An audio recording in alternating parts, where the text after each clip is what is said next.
And we're rolling, Mason. All right. Hello, folks. Welcome to another rendition of the Hicks from the Sticks podcast. This is episode number 91, Dev. 91. Yeah, 91. It's crazy. Is there any famous sports? No, not athlete really. that has number 91. Not really. We'll be getting close to McDavid and Wayne Gretzky. Wayne Gretzky coming up here. Yeah, and also the Or, 100 episode giveaway. Although now that we're only doing one episode per week, it kind of you go through the episodes a lot slower now, eh? Yeah, I guess so. Yeah. We're going from 2 to 1 makes a big You difference. just gotta savor them, I guess. I guess for anyone that's listening to this podcast right now, what's you guys' opinion on that? Drop a comment on our socials. What do you think? 2 episodes or 1 episode? I know we did a survey way back when during our kind of our off season in December. The off season. The off season. But yeah, I don't know. I've enjoyed 1 episode. Yeah, I like it too. So, but anyways, episode number 91. Today we have actually a couple guests it's a on. dual guest episode. Yeah, double interview. So stay tuned for that. But before we get into that, was there anything specific you wanted to talk about, Dev? Again, always check the description. Check the links in our description. We have buy us a beer link.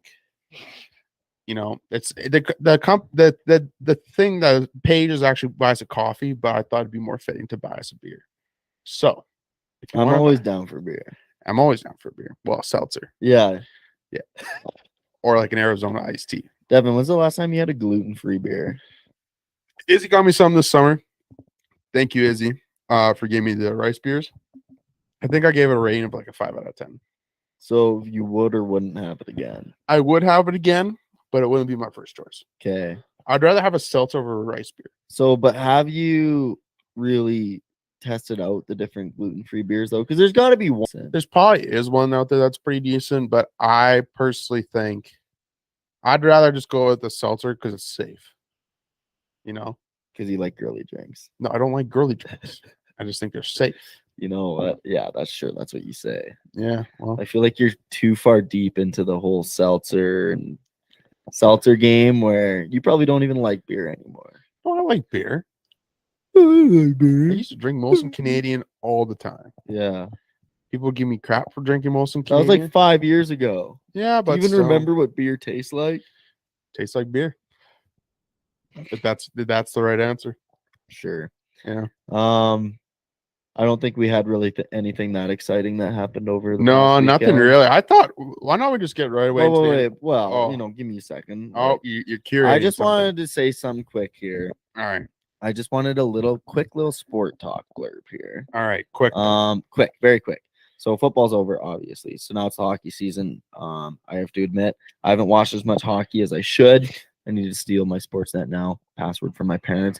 But I just want to touch base on these guys behind me here, the Oilers. Yeah.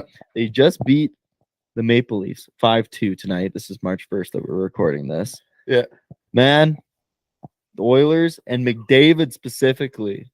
McDavid's on a run. I'm Dude. a Braves fan. I'm giving him credit. He's on a run. He's like over 100. He's still got like 20 games to go. He's going to make 150 points this year. He probably is going to. Yeah. So I what's just the single season record again? Nah, it's probably something crazy. But there hasn't been a player that's gotten like 150 points in one season for a very long time. Mm-hmm. And he's already like over, I think he's probably around like 53 goals right now as well. So wow. He's probably gonna get 60 plus for sure. And the player hasn't done that for quite some time as well, I think, as well. Because I don't think Matthews did it last year. So so yeah, just going forward here as we get closer and closer to playoffs. I'm sure there's probably gonna be some more hockey talk that happens. Not so much from the Flames perspective. From Dev's side, I mean, they're kind of on the fringe right now, so they could get a wild card. Yeah, but how well would they do in playoffs?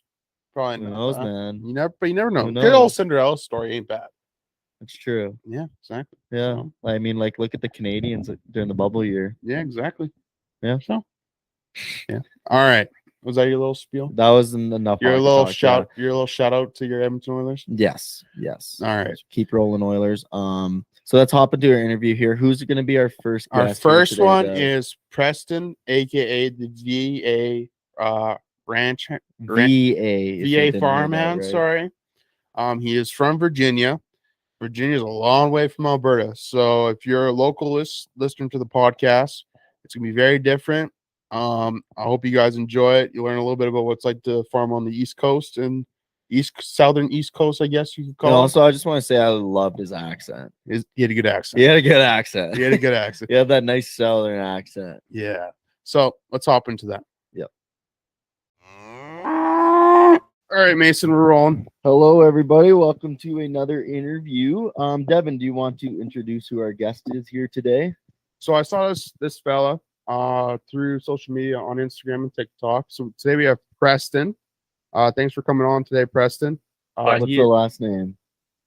It's Harris. Harris. It says it right there. It says it right on the screen. He's also known, his social media handle is VA Farmhand, correct? Correct. So I'm assuming VA means Virginia, right? Right. All right. Wow.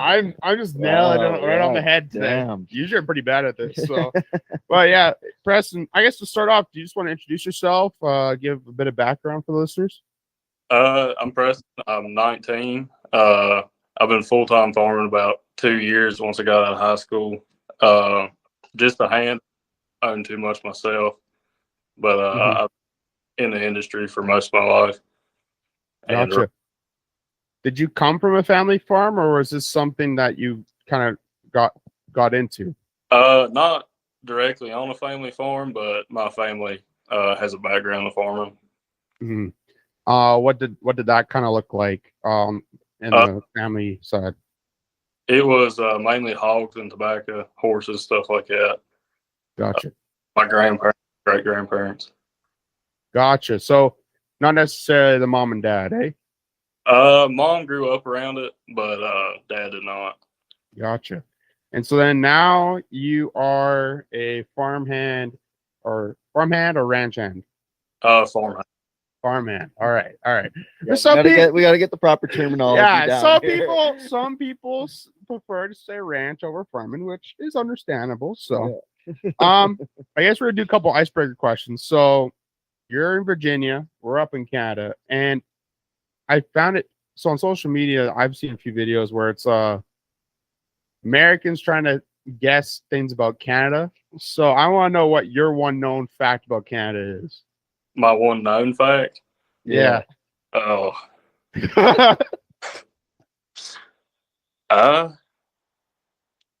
What's the name of the hockey team that's in Toronto?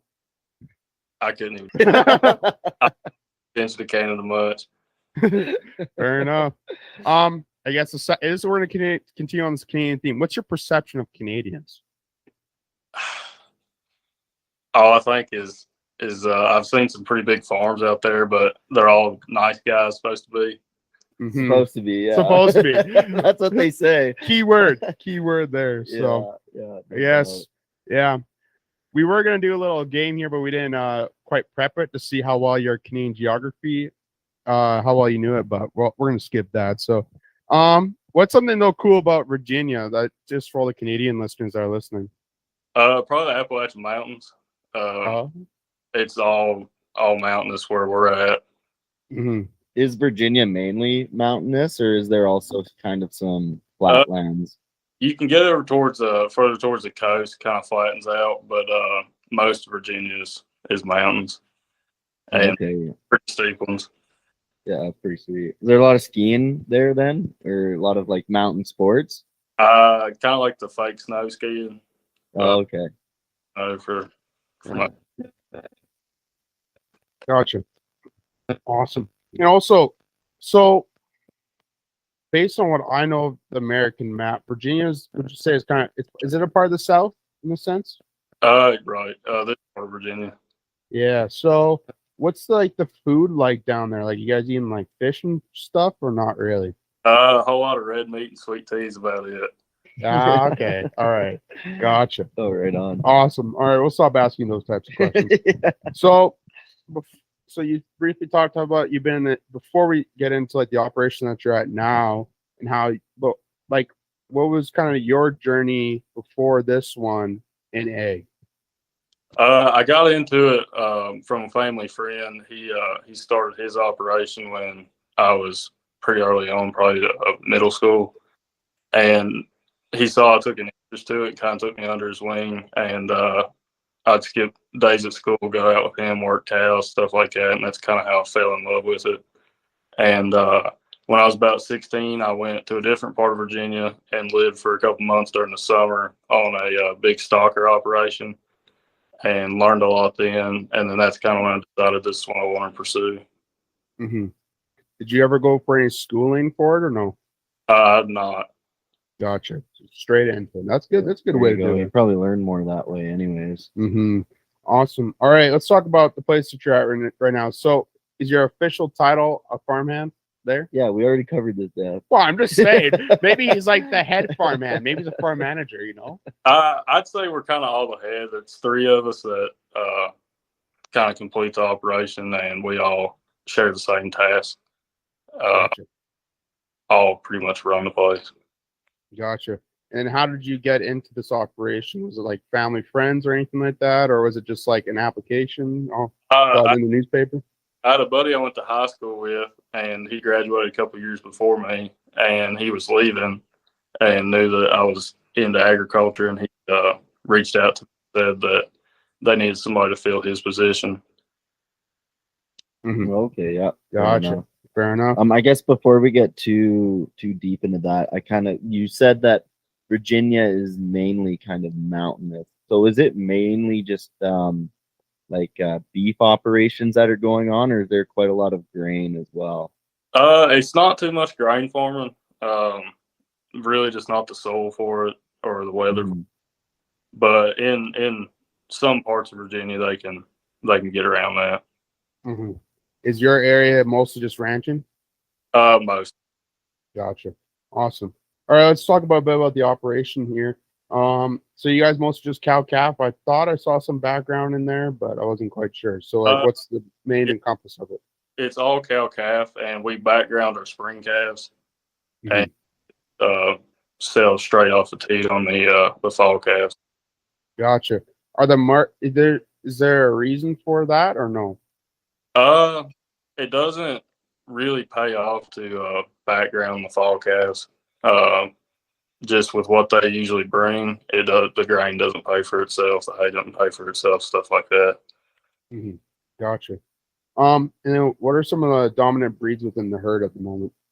It's all Angus, Sim Angus. Mm-hmm. Gotcha. All black or red?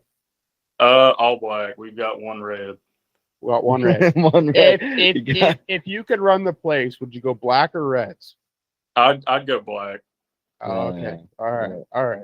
Fair enough. That's fair. That's fair. Yeah. Don't want to throw any whites in there or anything like that. We actually just bought 3 Charolais bulls 3 months ago. Yeah. So we're gonna start integrating some of that. And then so you said that you guys do spring calves and fall calves. Is that common to have a dual, like 2 calving seasons? Around here it is. It's pretty well pays the bills. Gotcha. Yeah. Is it just because of the climate you guys are able to because that's something that's foreign up here because it's too cold to the feed costs don't make sense up here. So yeah, most of the time in the winter our lows are maybe in the teens, and that's on a really bad day. So we can get around the weather for the most part. Mm-hmm. Any snow? Yeah, we do get quite a bit of snow. This year we've got maybe a dust and that's it. Okay, gotcha. Yeah, so that makes sense. And then how what goes into managing herds, even from a farm, from your perspective as well, because that's 2 calving seasons, 2 sets of calves you got to keep track of throughout the year. What type of management practices are needed for that?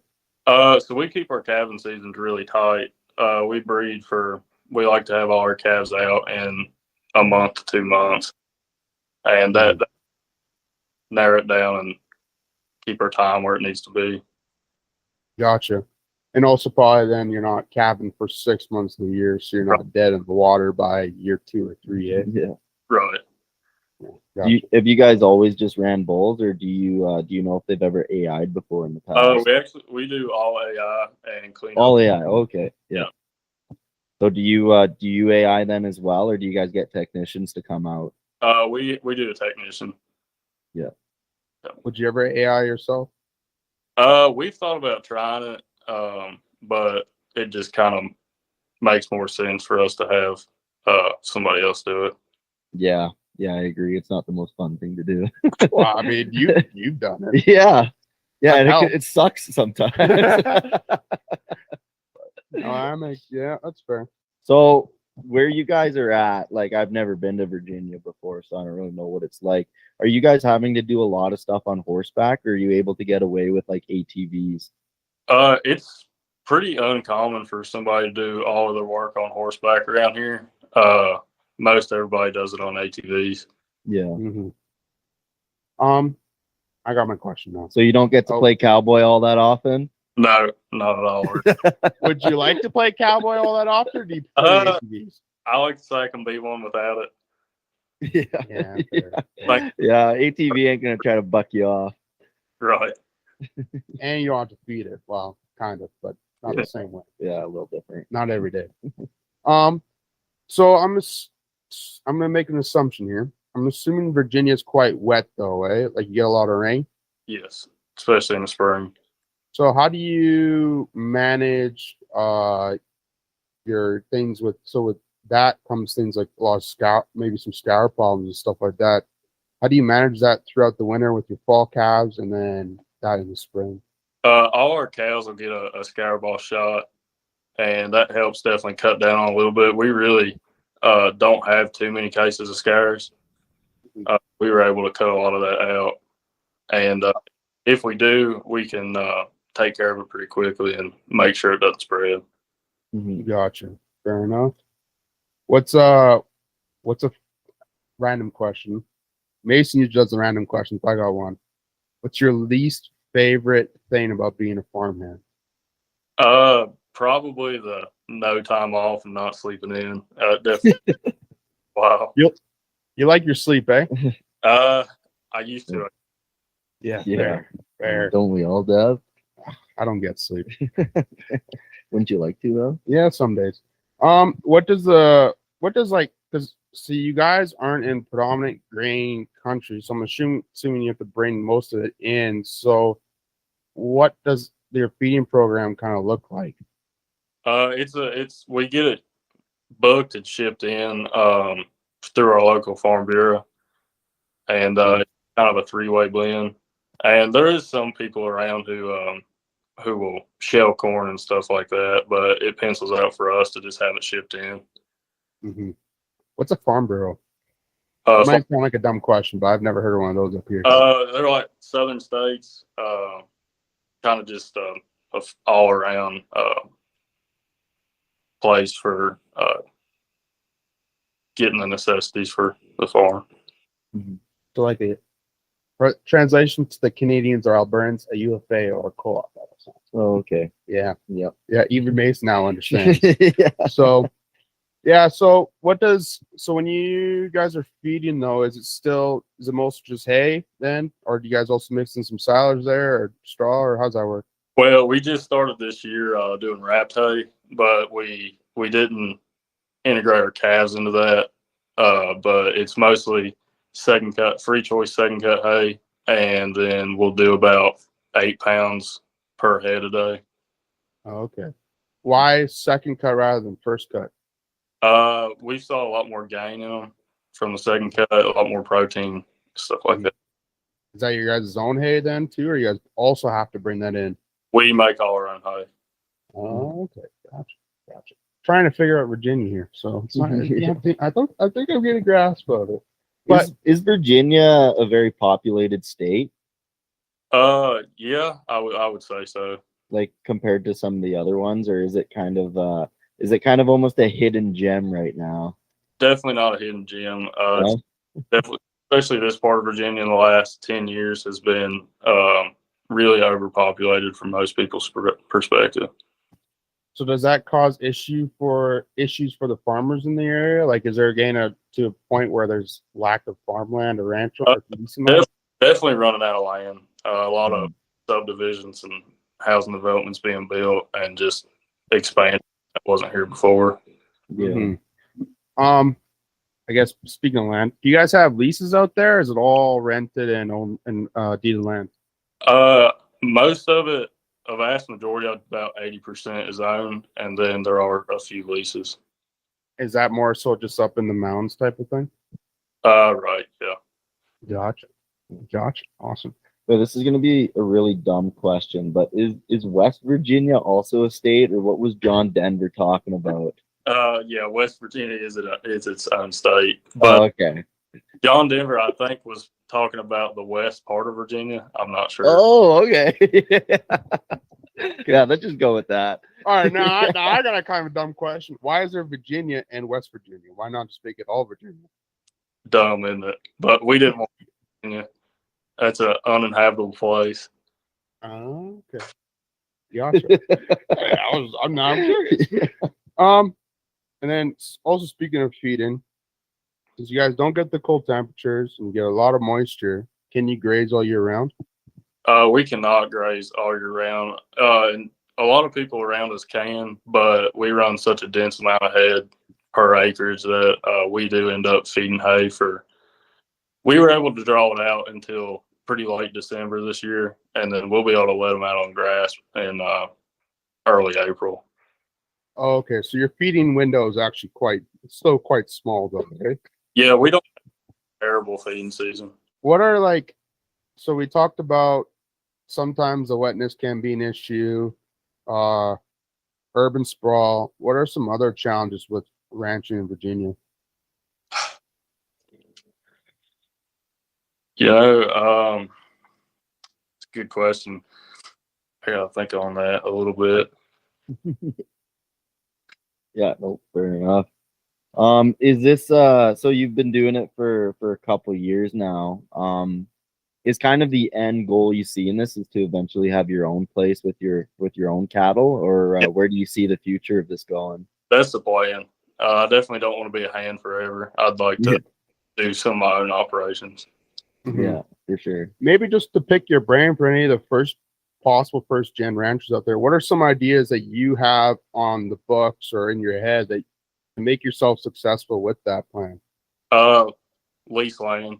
Don't try to go all in right at the start, or you'll lose it. Yeah. Mm-hmm. Yeah, because that's the challenge a lot of guys have up here. It's pretty well impossible to start out and buy land. Like you can pretty well only inherit it. So yeah, no, it's pretty similar down there in Virginia then. Like good luck buying land. I've personally been struggling with finding land. Yeah. Mm-hmm. Gotcha. What are some other management concepts that maybe would you adopt some unconventional management concepts as well to maximize what you have too? Pretty well. A lot's been tried, and what we're on right now is what we found is best for the land and the cattle that we've got. Mm-hmm. Gotcha. Which then I guess goes into the next kind of question here. Regenerative agriculture, regenerative ranching is a big part of ag nowadays, or big hot topic. Is the place that you're working at now adopt some practices, and also would you maybe adopt some though in the future with your own place? What do you mean by regenerative? Mm-hmm. Oh yes, what you mean by it, I think. Oh, like rotational grazing, cover crop grazing, stuff like that. Is that not a hot topic down in Virginia, or is it maybe a different word? I don't know. It's not. We don't have any of those practices really. Gotcha. Okay. Is there a reason for that? Is it more so just no one's picked it up, or what's the reason for that? Or just nobody's picked it up. Yeah. Gotcha. No, fair enough. Fair enough. Awesome. What does your guys' brand look like where you're working at? We actually don't brand. Oh, don't brand. Is that pretty common for Virginia? A lot of people don't. We do double tags and notch in the right ear. Oh, so you guys don't have a big branding every year then? Big old party shit. Well, so you said a lot of people don't. Is there a reason for that?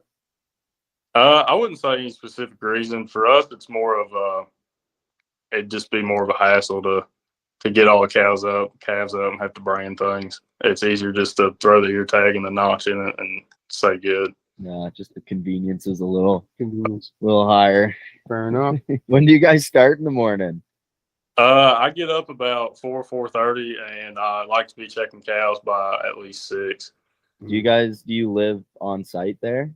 I don't. I live about 10 minutes down the road. Oh, okay. So they don't have a bunkhouse there for you in the other hand, eh? Yeah, it's probably for the best. I can only imagine the amount of mischief you'd kind of get up into there. What does the rest of the day look like as a for you?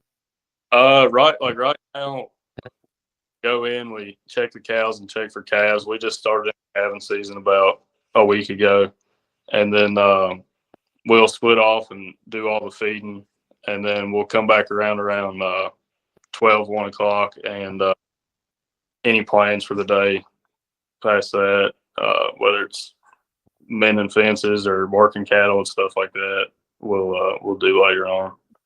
Mm-hmm. And when time do you end the day off usually at? Hard to say. It's every day. Gotcha.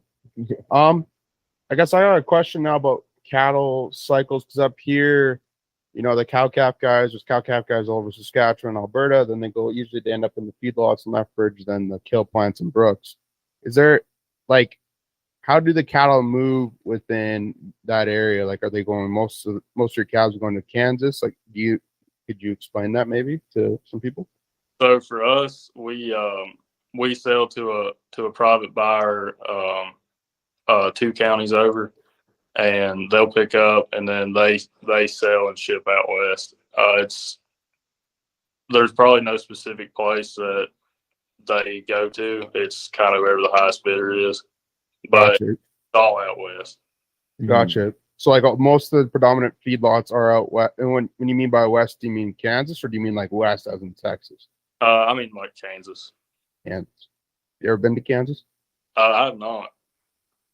What have you been to any of the surrounding states? Is there anything cool, any cool places around there, or no? Farthest I've been is California. I don't recommend that one. Fair enough. I was in what's the one with the Golden Gate Bridge? San Francisco. Yeah, San Francisco. Yep. I was there during Labor Day weekend one time, and being on the pier, man, it was an absolute shit show. It was so busy, with that being a long weekend as well. Way too much people. Oh yeah, that's a nasty place. Yeah, the Disneyland as well. Just too much people. Right. Yeah. Don't get me wrong, I like people, but not that much. Too many hipsters. Yeah, right. Too many Teslas and shit. Yeah. Is it so that's the farthest you've gone west? Where's the farthest north you've gone? I've been up in Wisconsin before. Mm-hmm. Couldn't really take that one either. Yeah. Fair enough.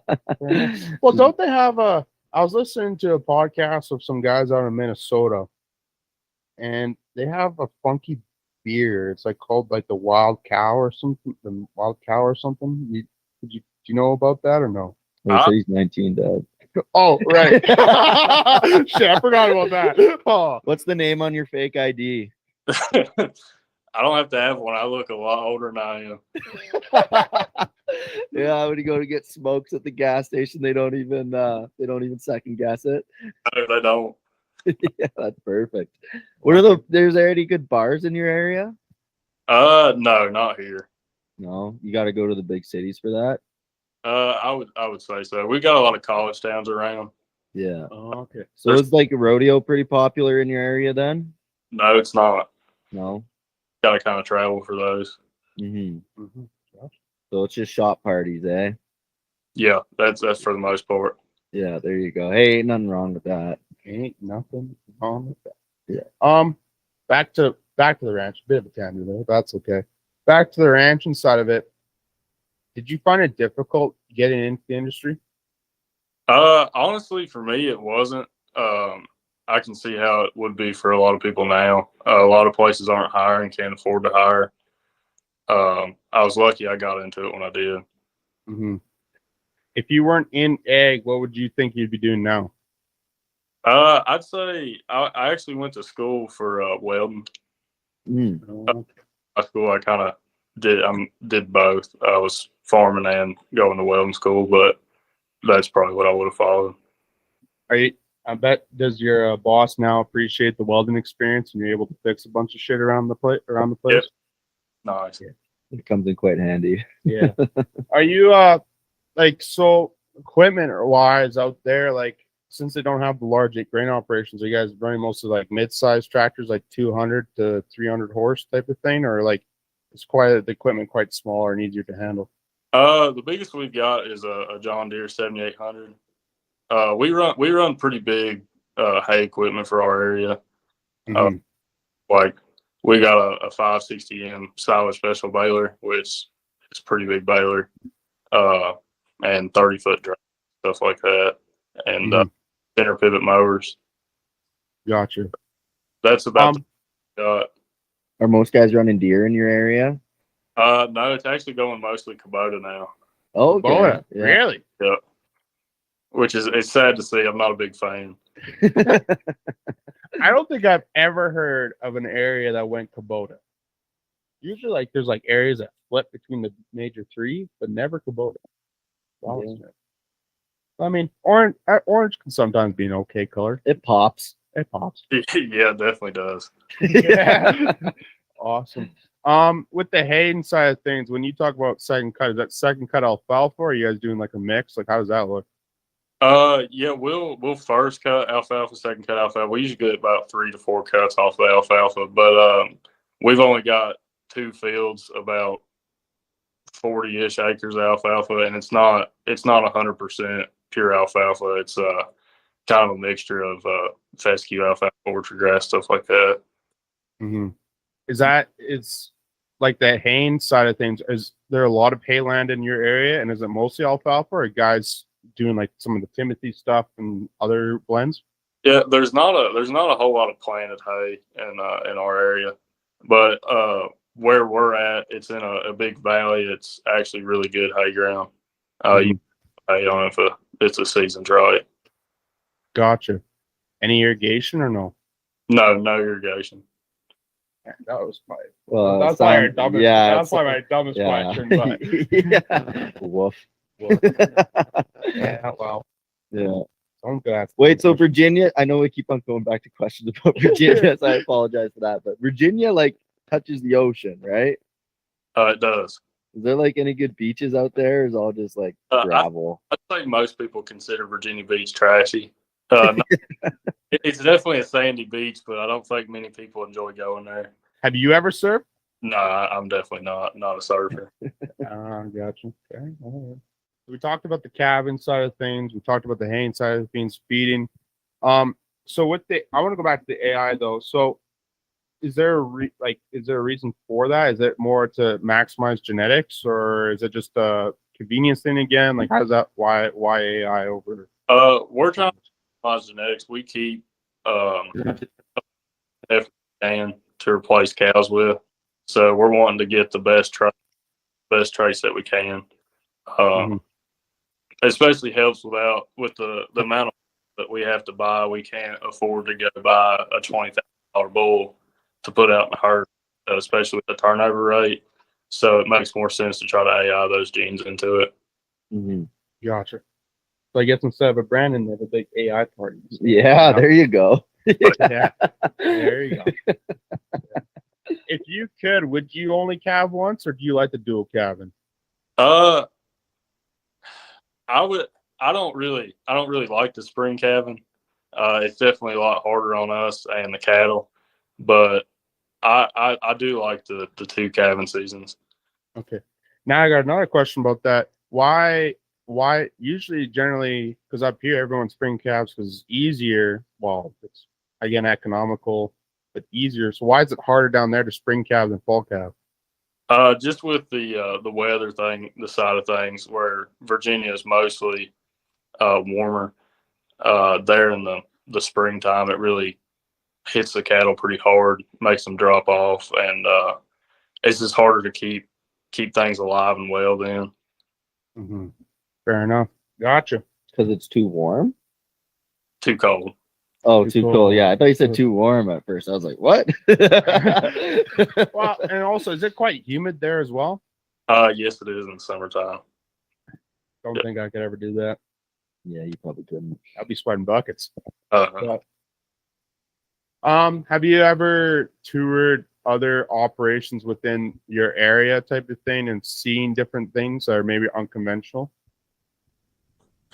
No, we probably the most unconventional thing is we have a grazing dairy right down the road, which is pretty unheard of for around here. But Mhm. you know, strip grazing stuff like that. That's about the most unconventional thing. Gotcha. Have you ever toured farms outside of the eastern U.S. and seen different things as well? No, not for the most part. I'd really like to at some point. Gotcha. Big homebody, eh? Yeah, for the most part. Homegrown. Homegrown and homestaying. Yeah, that's right. Fair enough. All right, Mason, you got any more questions? No. We got a random one here though. Well, or do you got a couple more here still? so we talked about like what you kind of want to do and stuff like that. Like, what's the time? What do you think would be a timeline for that? And also, do you think you'll be able to get into this operation as well and have a stake at it, type of thing, or no? Probably not with this operation. The bosses kind of don't work that way. For myself, I've got hopefully a lease lined up for April to get my foot in the door and start growing myself then, and hopefully lead off from there. Oh yeah. Good luck to you. on. Yeah, that'd be sweet. All right. We got two very important questions, side questions. This is usually we end off the podcast with this type of stuff. So we talked about how, well, obviously since you ain't 21, you don't drink beer, right? Yeah. Just kidding. What's your favorite beer? Favorite beer? Busch Light. Busch Light. Busch Light. Is that Yeah, I get behind that. Yeah, That's yeah. what we were drinking when we were in Arizona. Well, you were drinking that. I wasn't. But yeah. I think I'm on some cool cans though. And also, are you a big football fan? Yeah, it's pretty big around here. Who are you rooting for in the Super Bowl? I'd say probably the Eagles. Oh yeah, yeah. So were you a little bit heartbroken on Sunday?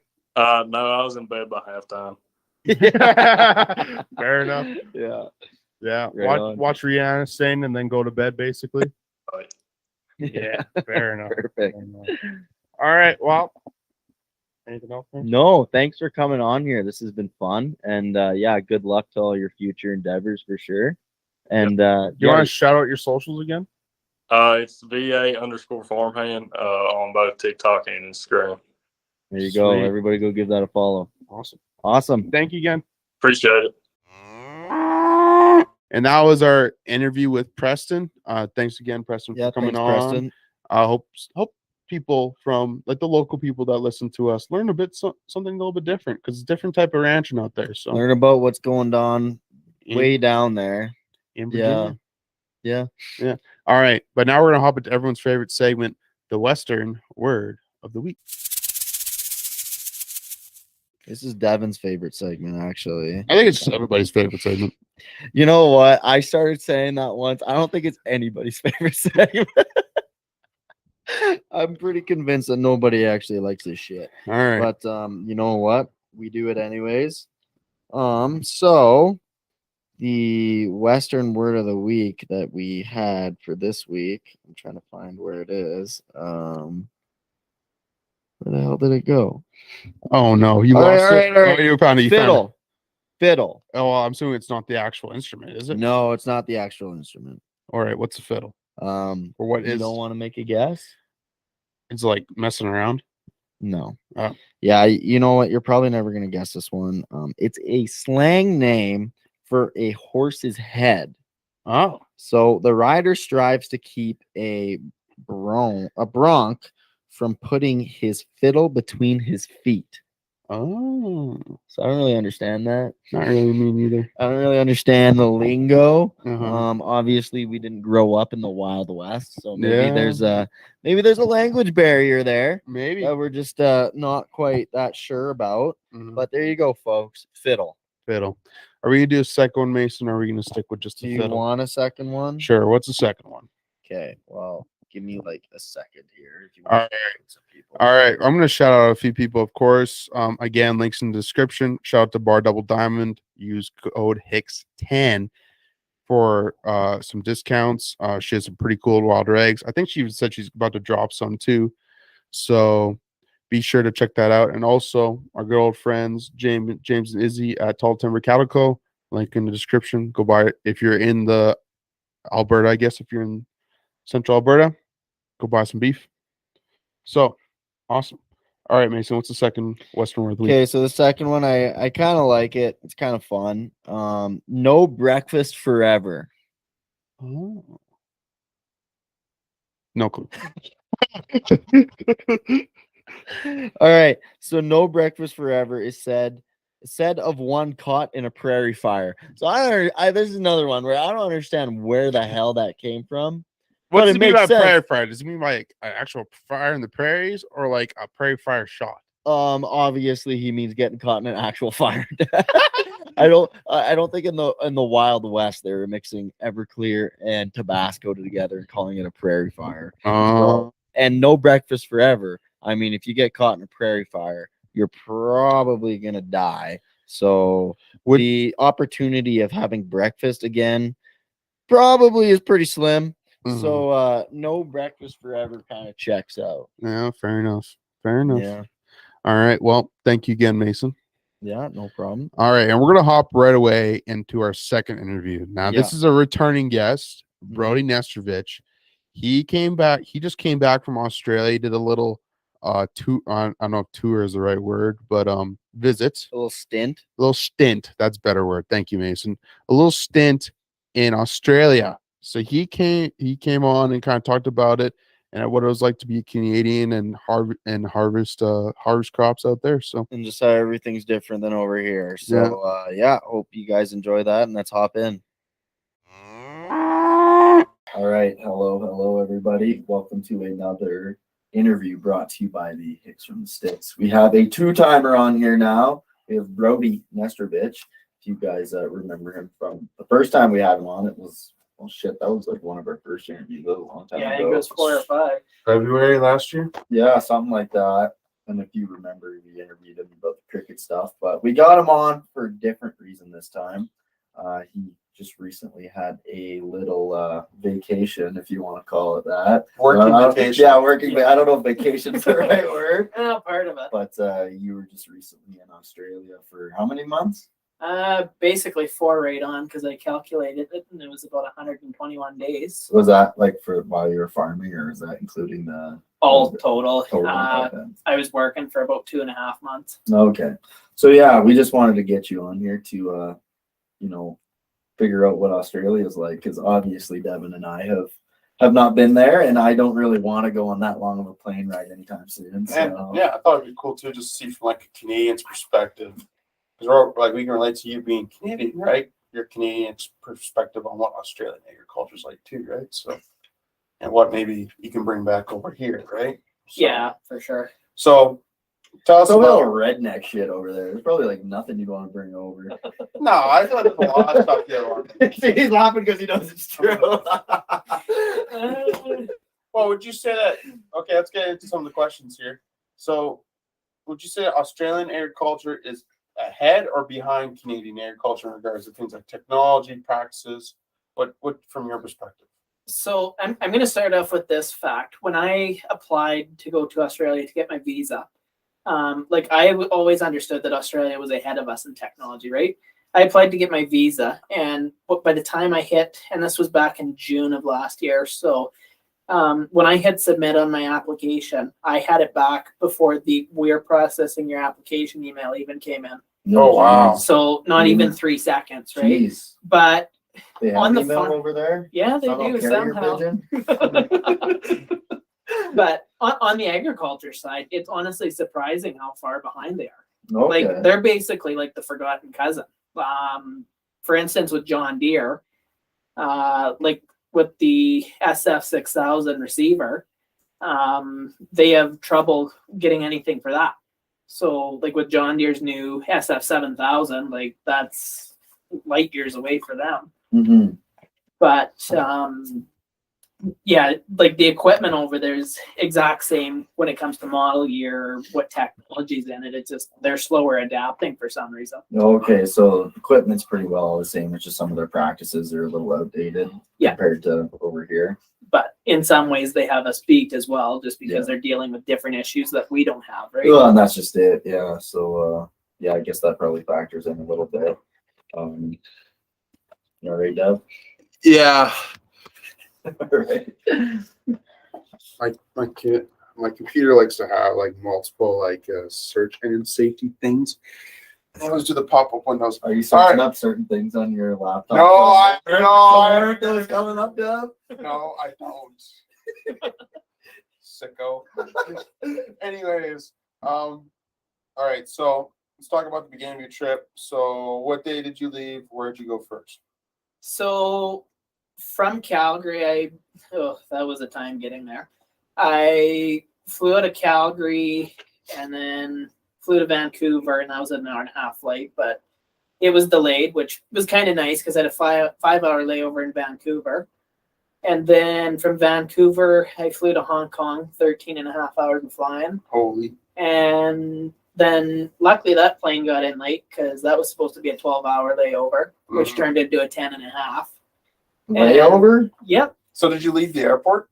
No, actually, so when I was in China, they were still pretty tight on COVID restrictions. Oh. So if I even stepped foot out of the terminal, I would have been stuck there for 3 days. So you couldn't even do any fuck shit over there, right? No. Was there any at least any good side Chow mein? Was there any good Chinese food in the airport, anything good, or was it kind of oh man, I'm stuck? Just McDonald's. Well, I was a pretty crabby son of a bitch in the Hong Kong airport because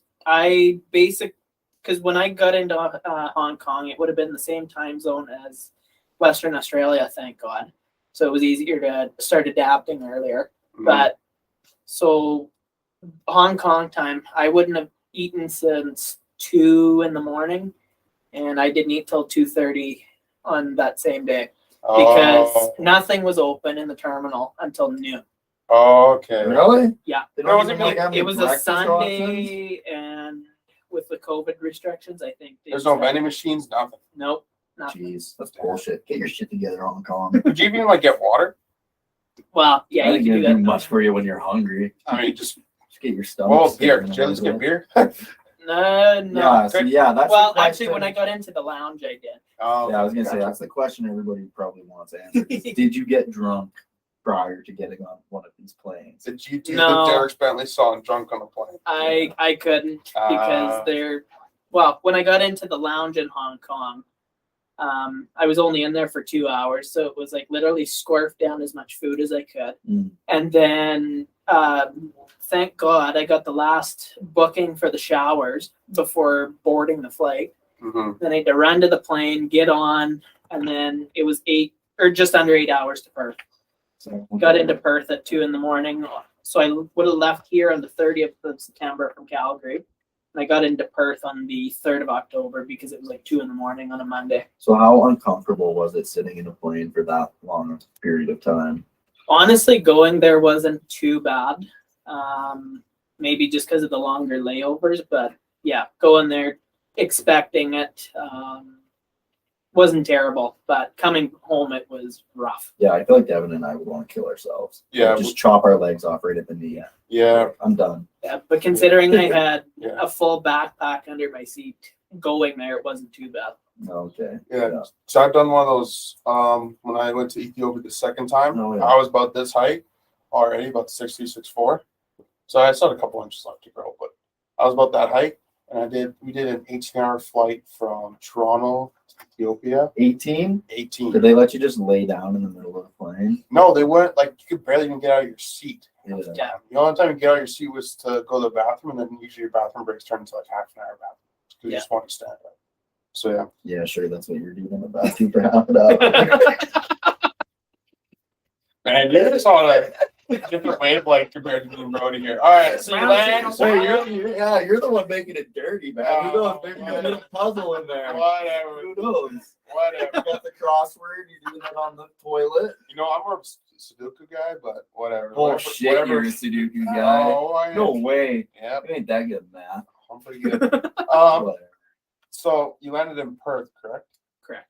So did you go right into the farming thing right away, or did you do a little bit of vacation before that? Like, what was this harvest season looking like as you got in there? So the harvest window in Western Australia is about middle of October to just before Christmas. And this is for their summer, well, their winter crops, correct? Because they have a summer. Some areas have summer crops and some have winter crops, correct? With the grain side of things, they only grow in the winter just because it gets too hot in their summer. Mhm. So for timing, they're about a month behind us. So they start seeding in late May, early June, and then they start harvest mid-October. So Gotcha. basically, once we're about wrapping up here in Alberta, they're just starting to get going. Gotcha. And actually, that's why a lot of people will do harvest here in Alberta and then go over there because it times out right. Mm-hmm. Gotcha. So when you got in there, did you have some time to get your bearings and stuff like that, or were you like in a combine the next day? No, I had about 2 weeks before I even started on the farm. So the first week I was there, it was just kind of jet lag recovery, get myself set up between needing a bank account and all my documentation in place for the farm that was left outstanding. And then, just kind of took it easy the first week. And then the first weekend, the town I was in was called Mora, which is just 2 hours north of Perth. And that first weekend I was there, they had their local bush races, horse racing. Oh, okay. So when you make did a that? couple wagers. I stayed out of it. Come on, Brody. Oh, they are nuts about horse racing over there. So Like it's a whole nother. It's like the Kentucky Derby, but on steroids type of thing. yeah, pretty much. It's Oh, boy. and it's with a lot of sports, but it's one of those big ones that's as big as hockey is for us. I feel like the Kentucky Derby is like it's probably like the a suit and pinnacle. tie event. But I bet you this is probably all just it's probably like the red red jeans and cowboy hats and kind of shit, eh? A little more rowdy. Or Or... is it so They pretty were costume? dressed to the nines. Really? Oh, I feel like it's like it's like the Kentucky Derby. Yeah. I've seen videos of it, so I'm assuming that's what it's like. No? Yeah. So yeah, in my Ariat button-down short-sleeve shirt and shorts, I felt like a hillbilly there. who the fuck is this kid? Yeah. Some Canadian bloke. Yeah. Bloke. Yeah. Bloke. That's So- what they call man. Yeah, a bloke. Yeah. It's just another word for dude, pretty Yeah. much. All right. So after these 2 weeks, you show up at the farm. Do you want to explain what the farm is like out there that you were able to harvest with? Yeah, so like I said, that was my first week. Second week I did a trip up the whole South Coast. Okay. And then so the following week after that, which was about 17th of October, I believe, I started on the farm. And so 5,000 hectares of cropland, which is about 13,000 acres. They do wheat, which it goes for just milling for flour. And then they also do a noodle wheat that goes to Japan, which Japan is very stringent on the rules with it. And actually where I was one of the best regions of where that wheat comes from. And then so they're doing a hard red spring and then a durum as well. Is that what you mean by noodle wheat? Is that they're doing like durum wheat? I guess the Australian version. The Australian of a durum? Gotcha. Yeah. All right. And then they do malt barley, and that goes for international markets. Yep. And then canola, the markets are the exact same as what we deal with. And then for a pulse, we were doing lupins, which they use for sheep feed, horse feed, basically any livestock feed, but it's like 31% protein. Oh, okay. Gotcha. And besides lupins, everything is exported internationally because whatever's produced on the east side of Australia can support the country. Because I'm assuming, if I remember my Australian geography right, majority of the population is on the east side anyways. Yeah, between Brisbane and Melbourne. Gotcha. And then Perth has a decent size of the population too. Mhm.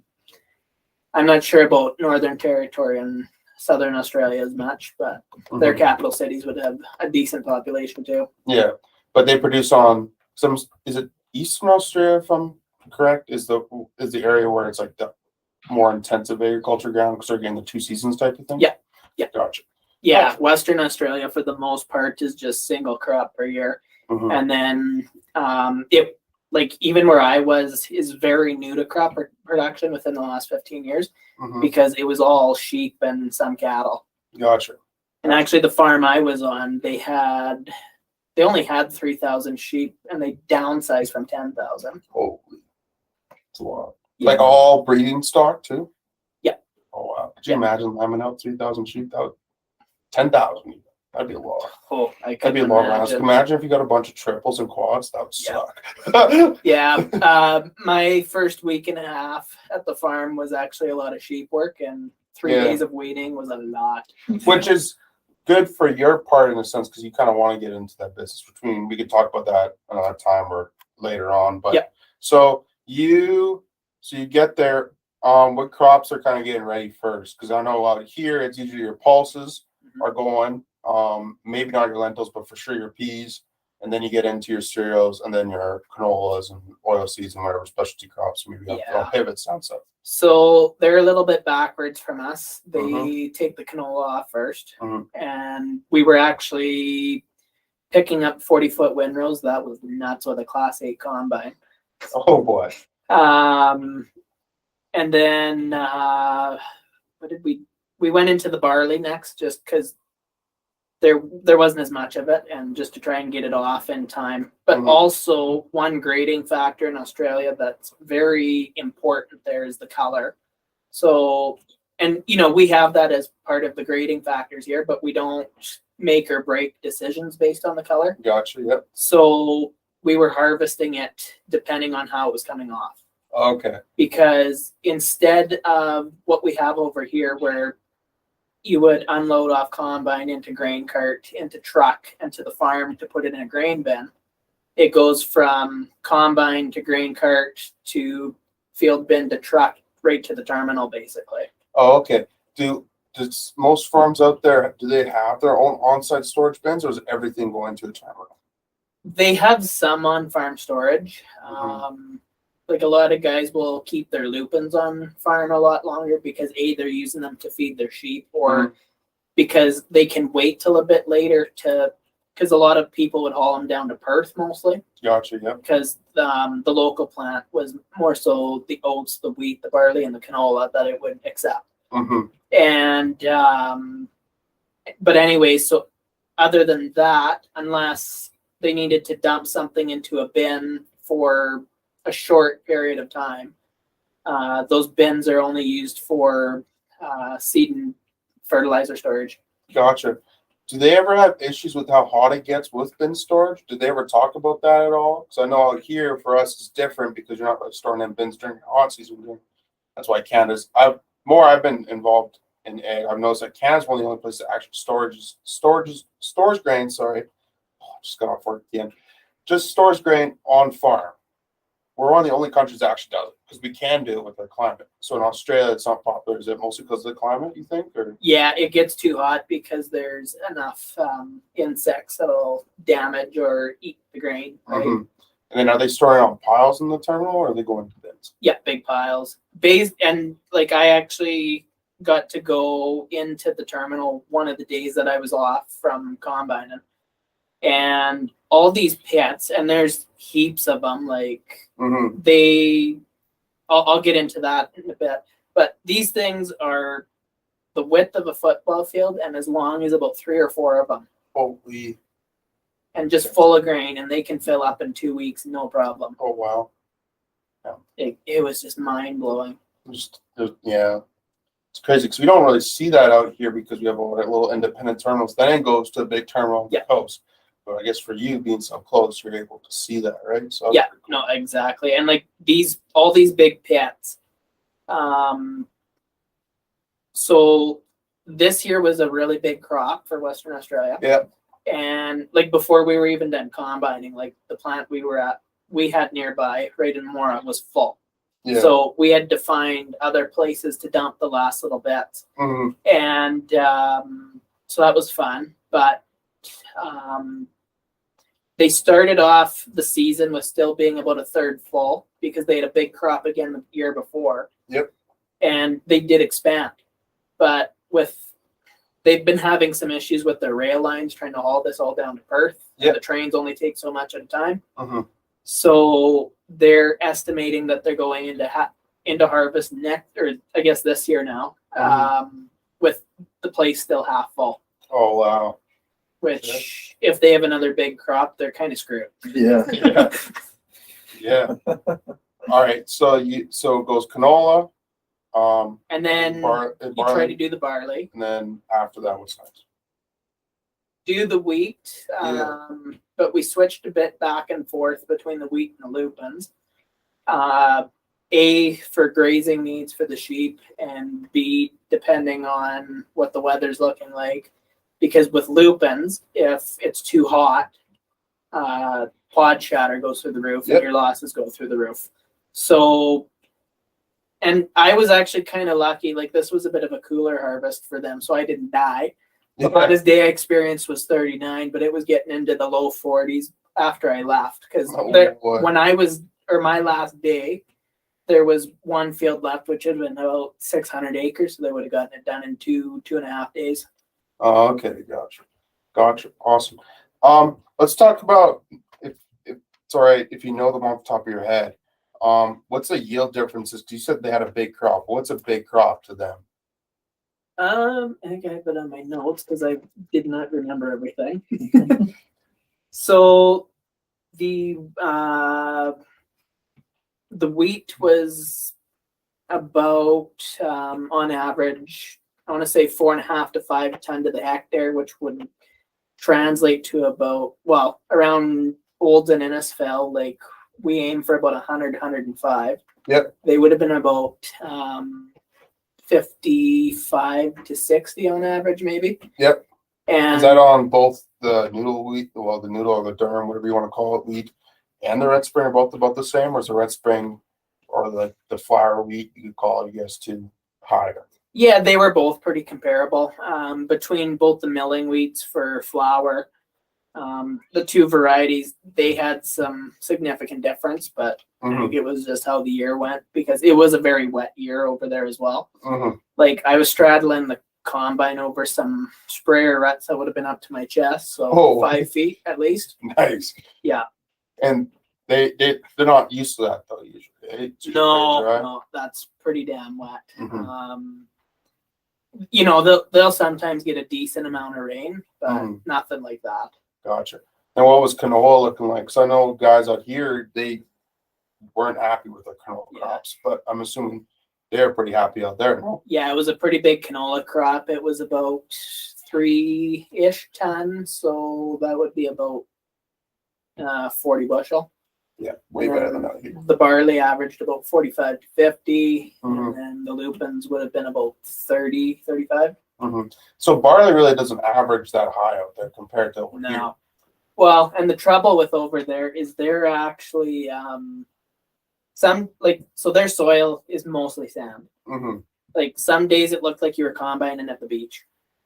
Nice. And like no shit, some of the sand, because I was actually curling last week and I looked at it and it's like I combined on sand as white as this ice. Jeez. Oh boy. Like it's nuts. But you know, some of it was the red dirt sand. Yeah, I was gonna say. And then there's there was some red clay sand, too. mix and Mhm. Yeah. Gotcha. I guess maybe people that are listening or seeing this right now, they might be curious about if they're growing canola, like, so what's it like? Are they growing like a swab type variety canola, straight cut, or like what's it kind of looking, even at the operation that you were at? so the varieties are kind of Are they similar or not? they're bred for to be able to be swath or straight cut. Okay. So the determining factor from what I've understood is actually depending on how last year went is going to determine if we're going to straight cut the canola or if we're going to swath it. How so? Like they flip it each year type of thing, or? Just how the performance of the crop was last year, Mhm. and how the combines were able to go through that. Gotcha.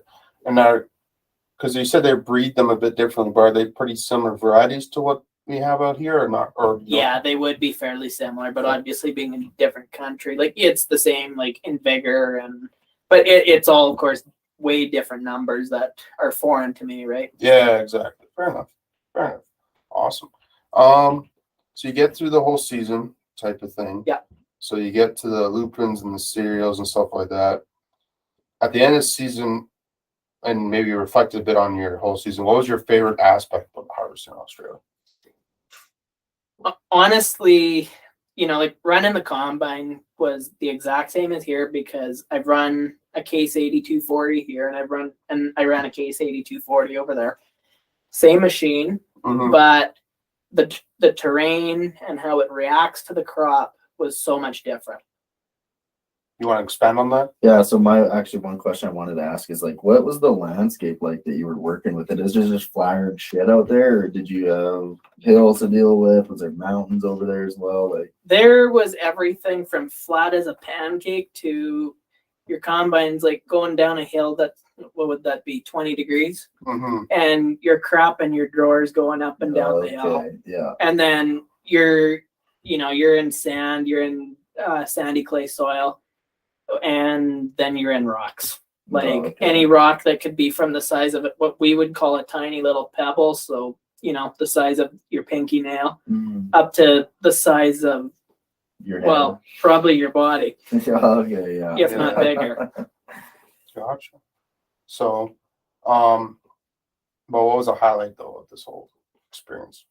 I'd say the highlight of it is just actually seeing how they differently operate when it's the same concept. Gotcha. Like it's a pretty broad highlight, but it's just so different from what I was used to, and every farm does it differently, but just to see how they manage all this different terrain, all this different soil type was just eye-opening, but so cool to see and learn.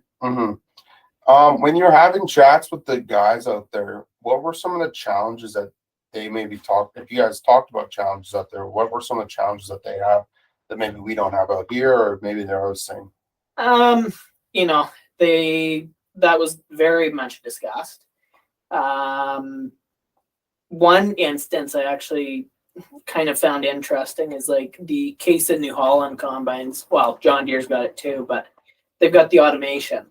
Okay. And like here, not totally, but to an extent, it's kind of set it and let it do its thing. Here, there, it's like set it and monitor the shit out of it. But you're going to be adjusting a lot. Like I have never seen combine settings get adjusted so much in my life. So that was kind of bizarre. And then because they grow in the winter, they do get frost damage because it can get below, or I think the lowest they said they've seen is like -10. Yeah. But with the humidity. And if you hit it at certain, like canola, if you hit it where the growing point's just a bit above and you get a little bit of frost damage on that, obviously that does something. So I'm assuming, especially earlier on when the winter's just starting, frost is probably a big issue for them. Right? It is a very big issue because to us, frost damage is impact on the kernel.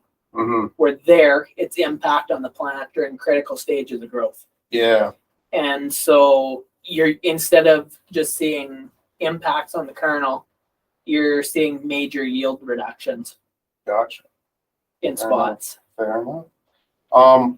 Was there, so you talked about one agronomy type struggle or whatever, environmental struggle, was there, and then obviously there might be the dryness too, either leading up to the season or during the season. Was there anything else? Actually, the heat is definitely a big one because they have what's called harvest bands.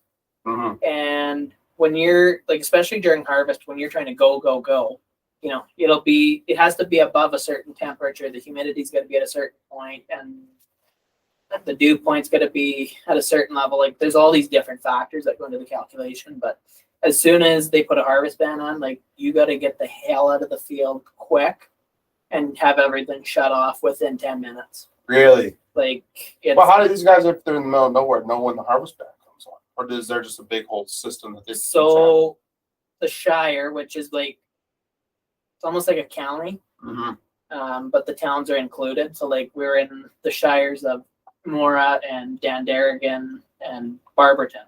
Yep. But the Shire of Dandaragan had a alert that they would text you to say shut her down. Oh wow. And yeah, you have to get the hell out of there as quick as you can and have everything cooled down and shut off. Mm-hmm. Gotcha. So vehicle movement and harvest bands are a big issue over there. Mm-hmm. And then actually on the livestock side, like one issue is that so instead of dropping straw, they spread everything, and then they leave the stubble to graze it. Yeah. So there's so many different things between crop and livestock that they got to factor into for it to be successful. And you're dealing with excessive heat. Sometimes you're dealing with excessive moisture. So for them to have a decent year or what we would call a decent year is rare. Okay, it's like 1 out of every 5. Yeah, like they're always dealing with something extreme weather-wise. One thing that comes off the top of my head through my research of Australian agriculture and what I've kind of noticed, just digging into it a bit, is they don't have any government involvement with theirs. Is that true? Oh, they do. They do? Yeah. Okay. You might not hear about it like that, where you're researching for it. Yeah. But all the farmers, they cuss out the government for quite a bit. Okay, so it's government involvement in different ways. Yeah. Gotcha. Fair enough.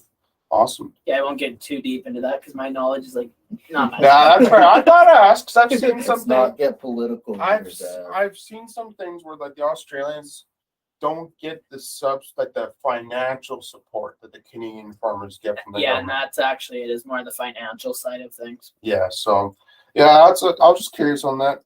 Before I keep on ranting, Mason, you got any more questions? Yeah. Did you at any point during your 4-month venture there have the opportunity to fight a kangaroo? Quick tangent. Quick tangent. Yep.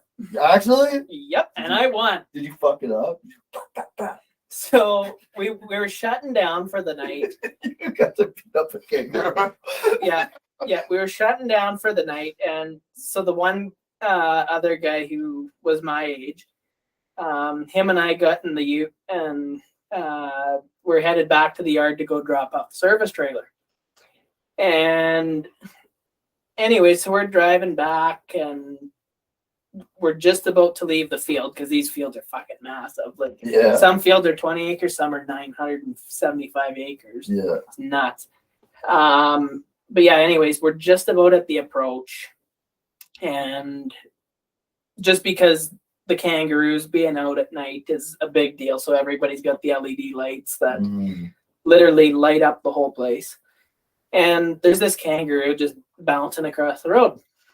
And it kind of stopped and we're just kind of waiting for it to go. Ryan honks the horn.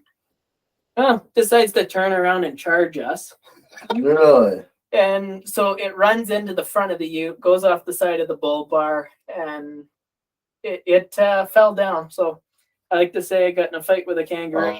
So you didn't actually get No, it. not No, physically. You didn't square up? No, the ute took it out for us. Bro, you're a bitch.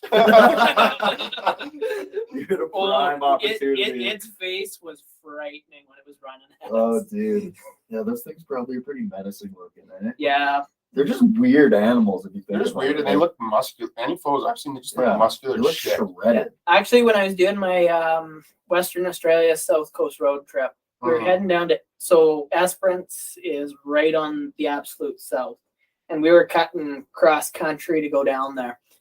And anyway, so side of the road, there's a dead kangaroo. You see more dead kangaroos than you do alive ones in some places. It's nuts. Are you allowed to just like shoot the shit out of them on site? No. 'Cause are they a nuisance or are they Oh, they're an absolute nuisance. Yeah. So are you allowed Yes. to kill them like without tags? without tags? No, The tag system. no. They, like on farm, like if they're pasturing your sheep, it's kind of the same here. If it's being a threat, Shoot shovel. deal with it, but Yeah. you kind of got to keep your mouth shut. Yeah, like Mason said, shoot, shovel, shut up. Yeah, type of thing. pretty much. Gotcha. But yeah, anyway, so there's this one kangaroo dead on the side of the road. It looked like a 300-pound guy laying on the road. Holy. It's like, oh my God. Yeah. Because they can get up to 6.5 feet tall, some of them. Really?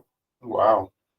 Remember that video of that guy who like squared up with a kangaroo that was like trying to steal his dog?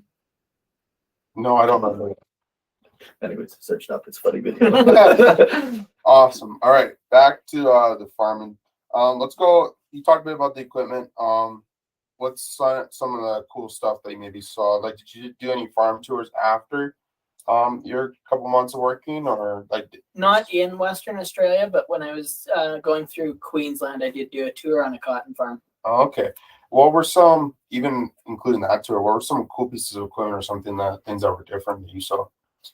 So I'll just start with the farm I was working on. Some pretty standard equipment like case combines, Acton headers. The grain cart tractors were Fenton Challenger. Because they don't have on-farm storage, like they have they had a big grain cart, the guys I was working for, and it was only 1,400 bushel, which is tiny for us. Mm-hmm. Well, mid-size for us, I'd say. Yep. But yeah, anyways, so there was that, and then the field bins. The one that my boss had was pretty small. It was 110 ton, and they could get up to 300 ton, which I believe 110 ton is about 4,500 bushel. But yeah, anyway, so that's some more Australian-made equipment. Mm-hmm. And then the air seeder that my boss had was the same concept as what we have, but when it comes to putting a crop in, they spread their granular fertilizer more than run it through the drill. Oh, okay. And sorry, Milo. We love Milo, but you can't nuisance some things. But yeah, anyways, so they run more liquid fertilizer through the seeder than granular. Like a liquid end. Yeah. Oh, okay. Yeah. Gotcha. And they're spreading their potash and their phos. Yeah. Or before they run the seeder through. Yep. Exactly. Gotcha. And sprayers, like they're pretty well similar. And then obviously because fires are a big issue. Mostly during harvest and fire season, they always have to have firefighting units on the back of the utes. Oh, okay. Because they're like pickup trucks. Yeah, but they're not pickup trucks. They're like a Ranger size, aren't they? Ford Ranger size, yeah. But like the popular vehicle brand over there was Toyota. And with Toyota, like the populars are the Hiluxes and the Land Cruisers. Which I've seen in Africa too. The Hiluxes are pretty popular. Yeah. Do you see any like jacked up Dodges while you're over there? See any like 3,500? They would have those would have to be 350s like imported, especially. Yeah. They? And built for right-hand drive as well. Oh yeah. Yeah. Yeah, I actually looked on Facebook Marketplace at around 1,500. It was a 21 used with about 50,000 kilometers on it. How much did they want for it? $125,000. Like Australian? Mm-hmm. So it's like that's like over $5 Canadian. Oh, it still would have been about 100,000 Canadian. What do they use for money over there? It's the Australian dollar. Oh. It's about. But it's less than Canadian, isn't it? 10 cents difference. 10 cents difference. Yeah, we're stronger by about 5 to 10 cents typically. Gotcha. In the time I was over there. Thank you, oil and gas. I wish it was the same way with the American, but yeah. So basically, on Western Australia, basically the same. But do they? I've seen these actually at the Canadian farm shows. What are they called? Like those big mother bins or mother grain? Mm-hmm. Are those pretty popular? Oh yeah, those are the field bins I was talking about. Oh, okay. So they'll have those big mother bins, which, like I said, they typically start at about 100 ton and they can go up to 300. Mm-hmm. And then the other field bins they look like a tiny little grain bin and they can hold about 55 ton. Mm-hmm. Are they? I think I've seen photos. Are they the ones with the tops cut off, basically, and then the grain cart can just dump right into it? The ones that the big mother bin obviously is just a tarp like a grain cart. Yeah. But these field bins that the guy I worked for had, they just have flaps on each side. Okay. So you'll come in and you'll dump your first grain cart load into it, and then you'll come in on that same side again, top it up until you can't stuff anything more into there. Yeah. And then you flip around it and top it right off. Oh, gotcha. And then for trucks, because I know Can't they haul? Don't they have trucks that are bigger than Super Bs out here? I thought they have these massive road trains, don't Yeah, they got road trains. So their rules are kind of weird to me because, well, first of all, depending on the roads in your area, you can only have so big of a vehicle. Mm-hmm. So the guy that I worked for, basically a road train, but it was a cab over truck. Yep. And then they all use end dump trailers over there. Oh, okay. So one end dump trailer, then a dolly, and then an end dump trailer. But depending on the area, you either classify them as a long vehicle or a road train. Oh. And it is classified as a road train if you have basically like a trailer frame, and then it's like our Super Bs where it would connect to a trailer, but then you have trailer, dolly, trailer. Oh. And so that dump is on that main frame that connects to the truck. Oh. And then, yeah, like some areas they get into the 3 trailer, the 4 trailer, like it's nuts. And like, how many tons could you haul on that road train, you think? Well, our truck, Because the general Super B is about 42 to 45 tons. So how many would that be at road train? so the truck that the guy I worked for had with the 2 trailers, no more than 60 ton. That's still a lot more. Because they could haul 53 ton, but at harvest, the farmers get a 10% allowance. Oh, gotcha. So a standard load was about 55, 56 ton. Still 10 more ton than here. So yeah, that's still pretty good. And then, so I guess we'll get more into the Eastern Australia, because I wouldn't mind hearing about your farm tour on that cotton farm. But I guess 1 or 2 more questions I got. For anybody Canadian that wants to go out to and harvest on Australia, do you recommend it? 150%. Awesome. Do you have any tips? Are you going back? I would like to. If I get the chance, I will. What are some tips though?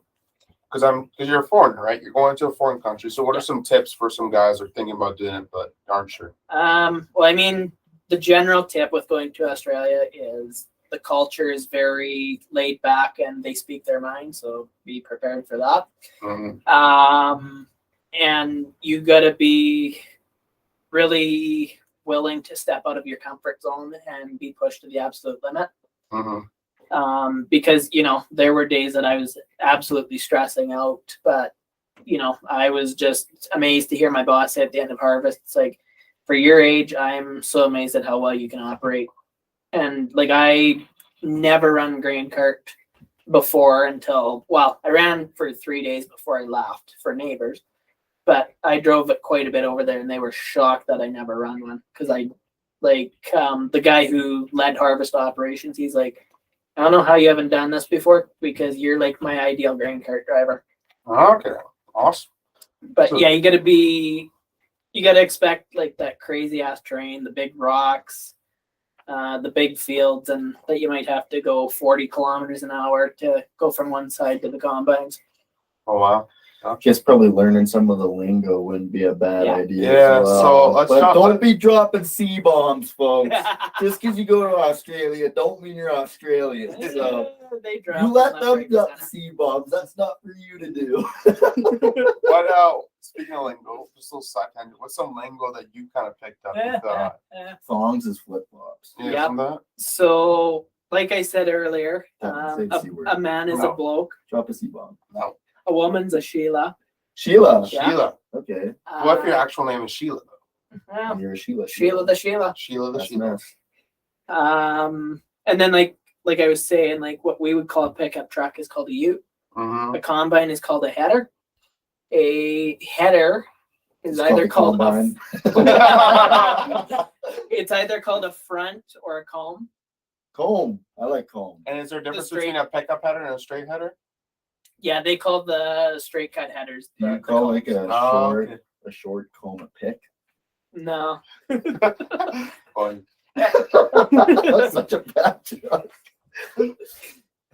And then obviously like within the combine, they had a lot of different terms as well that I'm like, what the hell are you talking about?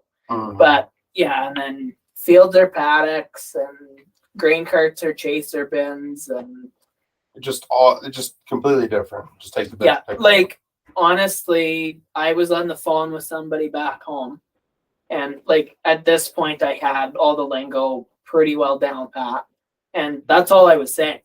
And my friend that I was on the phone with is like, "What are you talking about?" It's like, well, I've adapted. Did you pick up the accent or no? Or are you still pretty Canadian accent even though when you left? Yeah, still pretty Canadian accent, but Mhm. like my the whole time I was over there, like I'd say after about a month and a half of being there, like my lingo was much more Australian. Gotcha. I Like, feel like I'd struggle being able to understand what everybody's saying. That'd be my big problem. yeah, and What? actually, What? Huh?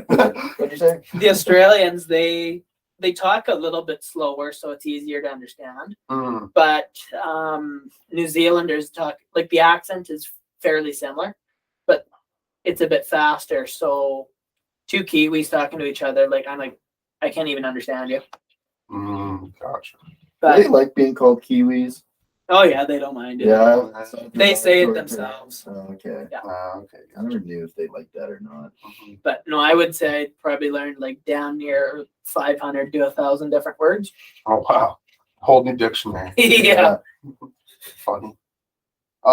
So you finished up your little trip, or not little trip, your trip in Western Australia. Then you said you went over to the east side, no? Yeah. So, like I said before, like I didn't see the last day of harvest because my last day was the 21st of December. And I had to be, or I was flying out on the 23rd. So Mhm. I only missed 2.5 days maybe. But we have family that's 5 hours south of Sydney, so I flew over there, and that was an event.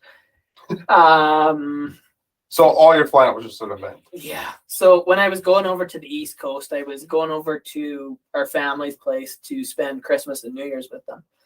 And anyway, so I didn't know this, but there were some bad storms in Melbourne before I got there, like day or two before. And so I flew from Perth over to Melbourne. And just as I turned my data back on my phone, I seen that my connection to Sydney was canceled. Oh. And I was pushed back to a flight that would have gotten into Sydney when my next connection was leaving, which was on a different airline. Oh boy. Oh boy. So anyways, I had to redirect to Canberra and So a completely different city. and took the bus from Canberra to Narooma, which is where my family's at. So that was fun. Mhm. And then my bags didn't show up until Christmas Day. How much clothes did you have in your backpack? More than I thought. Oh, well, that's good. I was only short on socks, surprisingly. Oh, that's not bad. But yeah, no, we're just opening Christmas presents on Christmas Day.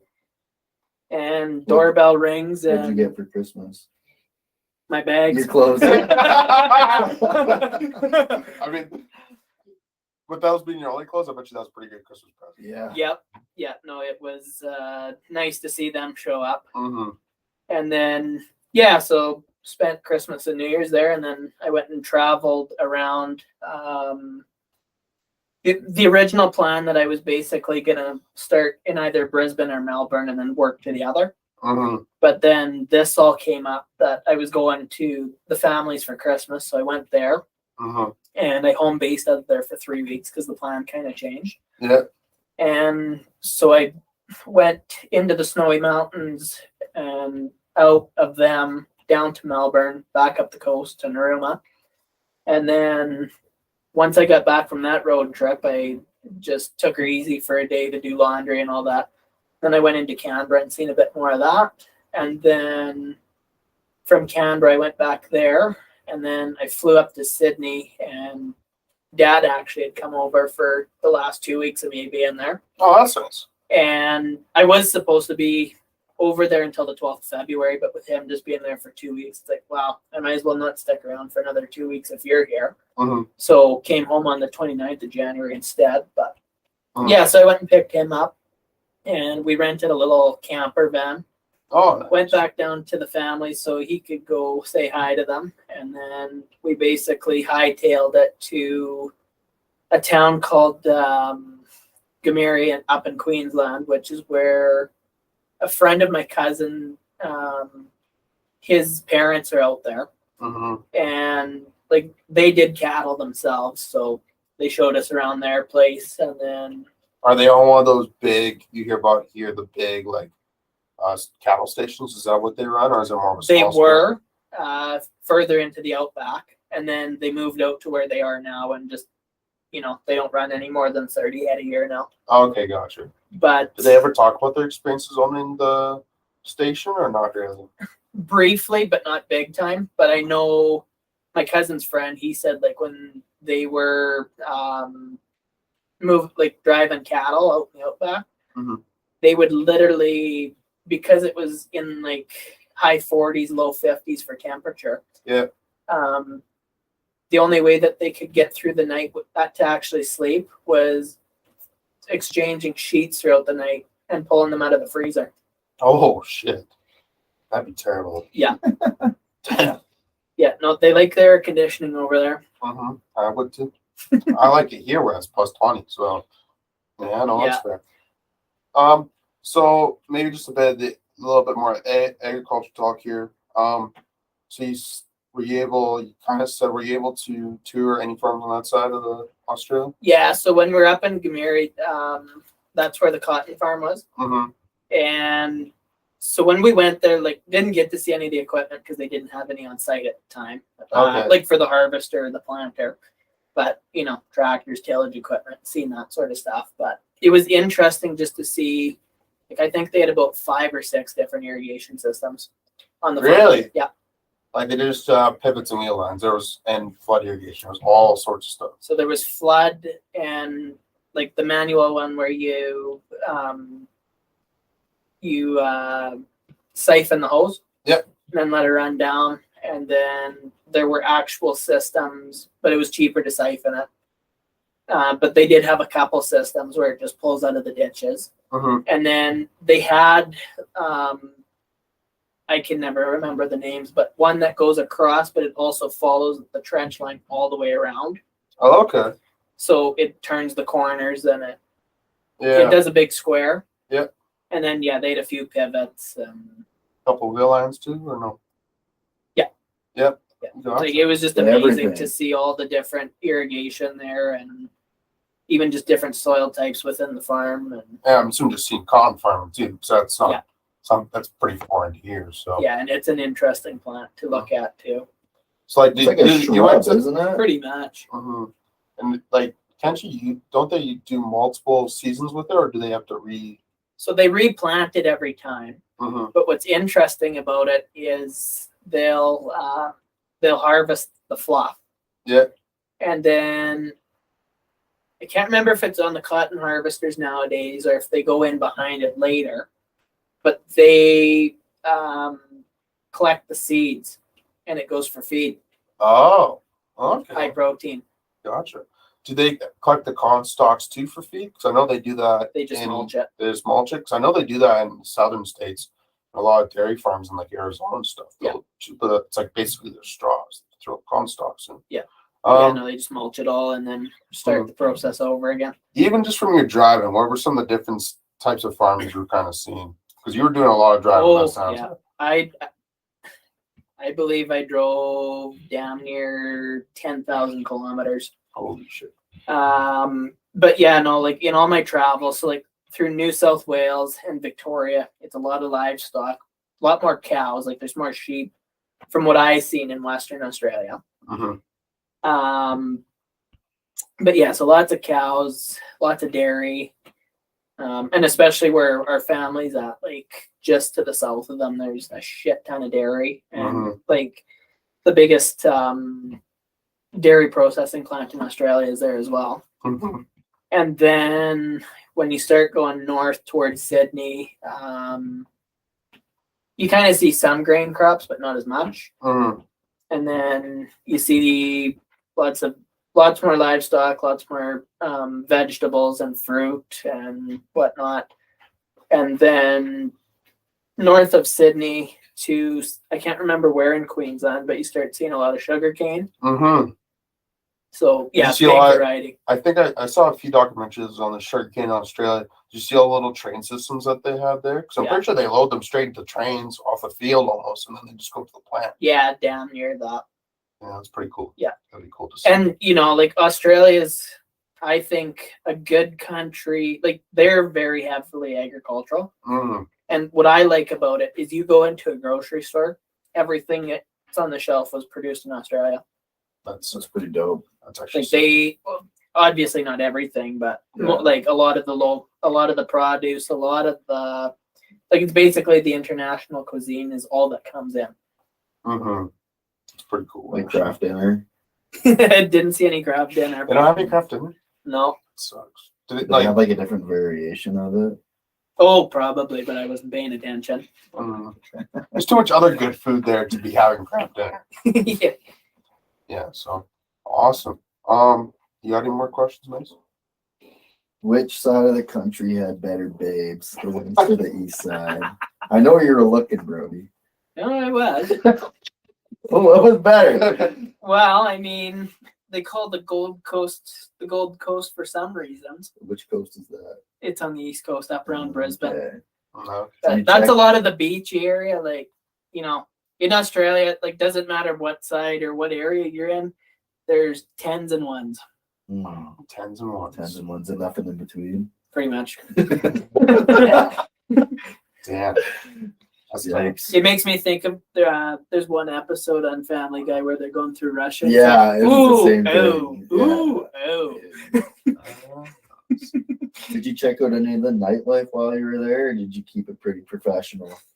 Not big time. Obviously, like in Western Australia, when had like if we shut down early or if we had a day off or something, try to do something. But I'd say the most wild night was actually when we went to the pub after the races in Mora, and like the pub was just jam packed full. And anyway, so partying on, and 10:30 and last call. At 10:30? 10:30. I'm like, what? Where are we? Yeah. Yeah. What? And Is that then, normal? like, I literally looked at my, yeah, it is. I looked at my watch and it's like, yeah, apparently we like to party at home. Yeah, apparently. 10:30. that's But- weird. You don't even show up to the bar till 10:30 now. Yeah. Yeah. But yeah, no, it was wild. And like kind of by midnight, like they shut down. And like especially in the small rural towns, because of the Aboriginals and, you know, obviously like here there are issues going on, right? But like we were just going out of the pub to head home and there were Aboriginals just stirring up big fights. So I think that's a big part of it too. Is So is that also applied to like the clubs as well, like in Sydney and stuff? Like there's no way the last call in the there big is till cities, 10:30. so pubs are shut down earlier. Okay. Nightclubs will obviously Yeah. go late. Okay. Okay, gotcha. But yeah, the nightclubs are more in the big cities. Gotcha. I got Any two. honky tonks? Oh god, not even close to what we would call a hockey. You probably couldn't find shit for like Western. Well, I was about to fashion get into it. What Yeah. was the fashion like out there? Did you adopt the Australian fashion towards the end? Well, I mean, as far as farming, like it's a lot of like t-shirts or cotton long sleeve shirts or some short sleeve. And then obviously whether you're a tradie or you work on a farm or whatever, like there's a lot of high vis stuff as well. Yeah. Is that And- you have to wear the high vis, or is that by choice? Depends on the situation and where you're going. Okay. Because like at the grain terminal, for instance, like you had to have high vis on site or you couldn't even get out of a truck. Oh, okay. But on the farm, it's kind of just whatever. And then, you know, lots of big brim hats, like not cowboy hats, but that same concept where the brim goes all the way around just to protect your head and your neck. Yeah. Just because of dealing with the heat. And then the shorts were like, I actually bought quite a few pairs of shorts and some work pants from over there because they'd be nice for summer because they're actually vented. Oh. That'd be nice. Yeah, and yeah, like they got shorts that go to your knees. They got shorts that are like Daisy Dukes, Yeah. rugby shorts, and then yeah, like the pants are all vented as well, which is nice. Well, the ventilation probably helps, but your swass was probably still through the roof, eh? Yeah, I was dripping sweat. There was one day it was only 38, and I got out of the tractor and I told the guys I gotta stay in the tractor. Like you do your thing. Like I need scheduled water breaks. yeah, pretty much. Yeah. That was the one nice thing about driving Chaser, Ben, is you could when you had that little time to sit, like you could kind of recharge quickly. Gotcha. All right, Mason, you got any more questions? Because I got our classic final one about Australia. I'm gonna take that as a no. Yeah, I don't think they really. All right, so like every interview, we ask everyone what their favorite beer was. What was your favorite though Australian beer that you had? Australian version favorite beer. Yeah. So a lot of the beer over there is actually pretty light. Like here, like I can have say 4 and feel something, but I could have 8 and it's like, hey, I can drive home. Well, you probably, which you don't do. No, but, I don't. But you could. It's that feeling. Yeah. Like, are they like 4%? Is that what you mean, or like they're just really light? They're just very light. Like they do have some of their darker beers, obviously, but they just don't hit as hard. And maybe it's I don't know. Maybe they got a percent difference. So what was a brand though that you liked? Well, definitely not Great Northern because I was like drinking horse piss with the foam farted off. Emu Export was no better. Like a lot of the mainstream ones, like they just don't taste good. They're not great. You can get like Bud Light over there though, can't you? No, really. This is no mainstream. Actually, there was a brand which is kind of mainstream, more on the East Coast called Cooper's. It was pretty good. Okay. But I can't remember the one because the guy that I worked for, like, he helped a brewery in Western Australia get going. Yeah. And like a lot of his barley goes to them. Yeah. And I can't remember Sidetrack is what it was called. It was pretty good. Yeah. Awesome. So then, if the beer wasn't that good, are you just drinking rum and cokes then when you're going out, or? Actually, the one thing that because like the spirits aren't a huge thing over there, but the one thing that I liked a lot is like in cans and bottles they got pre-mix, so it's already mixed with the Coke. Like that was awesome. Like a rum and coke already mixed. I don't trust that. Well, it was like they can't make the blend as good as I can. Mason, I don't think your 75-25 would call. No. Blend. But there were some mainstream brands of rum, like Captain Morgan and Kraken and things like that. What was something out there that everyone drank that maybe they don't drink, or is everyone out there drinking kind of the same thing? Smirnoff. No, like beer is the big one. Yeah. If it's not, or red wine is huge there as well. Oh, okay. But I would say in Western Australia there was a lot of Great Northern that got sold. Oh. Like it's probably one of the biggest. That was the shit stuff. To me. Yeah. Okay. But a lot of people swear by it. Oh. It's kind of like the Pilsner here. Yeah, pretty much. Yeah. But Pilsner's good. Yeah, but Pilsner's good. Yeah. You go with that, Dev. I haven't had one in like 3 or 4 years, but it was good back then. Yeah, it's still good. Yeah. And then what? Oh, go ahead. Bundaberg rum. What's that? Rum? It's a rum produced in Australia. So Aussies swear by it. Some of them do, but it's terrible. Was it like a dark rum, or is it some like bush type rum, basically? It's a darker rum. What kind of rum is I don't know. It's some like moonshine looking like rum. It would serve a better purpose taking rust off of something. No. I had a mixed with Coke, Bundaberg, and rum on a tour, and like it slapped me so hard upside the head, like I had to dump it over the side of the boat. No, Fair enough. All right. Well, I think that's a good way to end off this little interview. Yeah, nice. Yeah, no, that was good. Thanks for coming on, Brody. Yeah, thanks It for was having me. nice to talk about your experiences in Australia, and who knows, we might have to get you on here again in the future. Maybe we talk sheep or something like that. Yeah, because I'll be getting into that. Yeah, so we'll have to get you back on. Awesome. Sounds good. Thanks All for right. having me. And that was our interview with Brody Nestrovich. Thank you again for coming on, Brody. Be sure to go check out his past episode, which was like episode what, 4 or 5? Yeah, it was like one of our first ones. It was episode 4 or 5. So be sure to go check that out.